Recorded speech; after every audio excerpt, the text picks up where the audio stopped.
আজকে আমি তোমাদেরকে একটা কবিতা শোনাবো। সেই কবিতার নাম বাবুরাম সাপুড়ে, লিখেছেন সুকুমার রায়।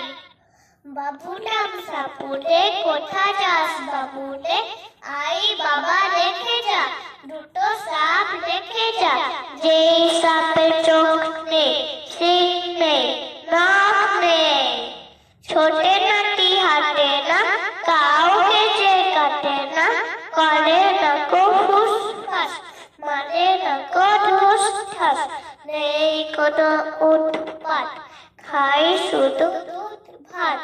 সেই সাপ জ্যান্ত, গোটা দই আনত, তেলে মেলে ডান্ডা, কোলে দি ঠান্ডা। ভালো হয়েছে বন্ধুরা এই কবিতার নাম। যদি ভালো লাগে তাহলে লাইক কমেন্ট শেয়ার করো। Tata, bye bye, good night.